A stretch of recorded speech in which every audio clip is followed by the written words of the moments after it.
Okay, so take a second and think about your goals. Do they, really light you up, get you excited? Mm. Or are they more like, well, another thing on the to-do list, something you feel you should do? Right, that feeling of obligation versus genuine desire. It's a common thing. Exactly. So today, we're doing a deep dive into this idea of purposeful goals. We're using Chapter 8 of your Inner Alchemist, Energy Mastery for Abundance, as our guide. And it offers a really interesting framework, connecting what you aim for with what you actually deeply value. That connection seems key. It's not just about, like, ticking boxes. No, not at all. It's about channeling your energy into things that resonate deep down, which leads to, well, a more fulfilling path overall, both getting there and the result itself. Right. So the mission for this deep dive, we want to give you some really practical ways to think about this. Uh-huh. So by the end, you'll hopefully have a better sense of how to set goals that aren't just tasks, but real steps toward a life that feels meaningful to you, fueled by you. Makes sense. So where do we start? What really separates these purposeful goals from, just regular goals? Good question. What's the core difference, according to the source? Well, it really comes down to the depth of that connection we mentioned.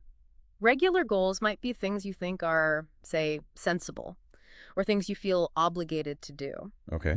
Purposeful goals, though, they come from somewhere deeper, your core values, your big aspirations, the stuff that gives life meaning. Uh-huh. And it's that link that sparks the internal motivation. It's not just about the outcome. The journey itself feels right, aligned. So it's like the difference between, I got to exercise, and you know what? Feeling healthy and energetic is super important to me, so I'm going to make time for movement. Precisely. One's a chore, the other's an expression of a value. Right. And the chapter points out this really neat dual benefit. Purposeful goals, they energize you, yes, but they also act like a compass. A compass. How so? Well, they give clear direction for where you put your precious energy. You're not just spinning your wheels. You're intentionally moving towards something that matters to you personally. I like that point, too, about the journey itself becoming rewarding, not just grinding towards some future payoff. Absolutely. Because when the goal is purposeful, the daily actions, even the struggles, they feel different. They become part of the story, Yeah. part of your commitment to what you value.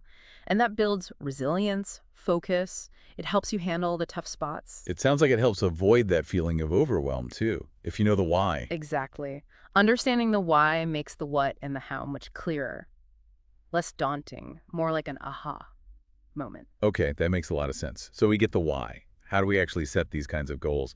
The source talks about the SMART framework. It does. And SMART specific, measurable, achievable, relevant, time-bound. It's a familiar tool for many, but here it gets that purposeful layer. Right. So it's not just about making the goal clear, but making it meaningfully clear. Let's break that down. So for specific. Yeah. So instead of get in shape, it's exercise 30 minutes 4 times a week. That clarity is key. Why is that level of detail so important for purpose? Because vagueness kills momentum, doesn't it? Yeah. If it's fuzzy, where do you even start? How do you know if you're moving towards something that aligns with your values? Specificity focuses your energy. Makes sense. Then M, measurable, like tracking savings or workout frequency.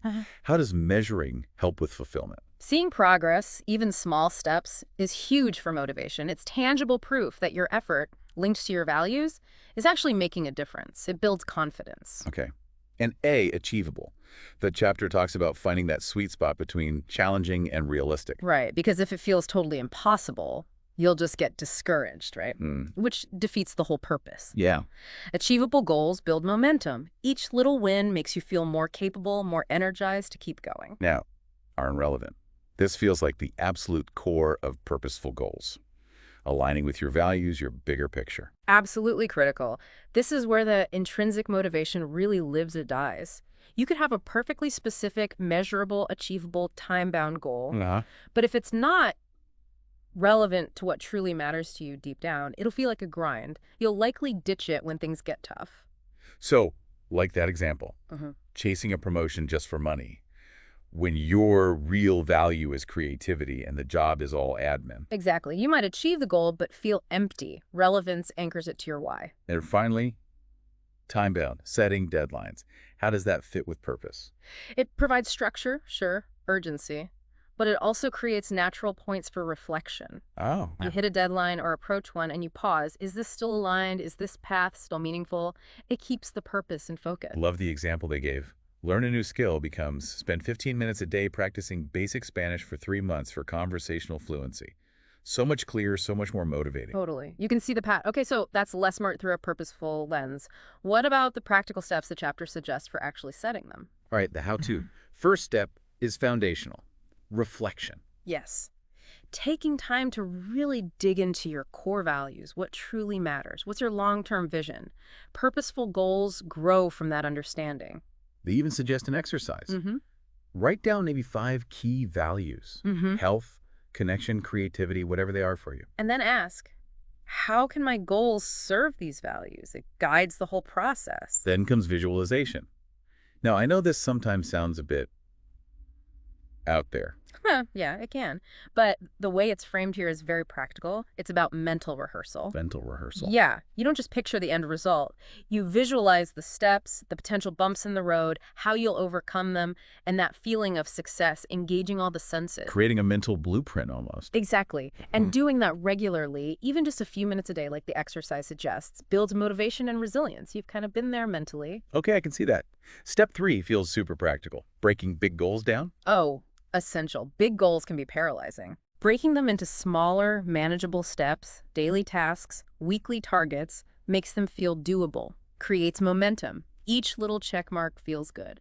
Like the writing a book example. Not just write book, but outline chapter 1 this week.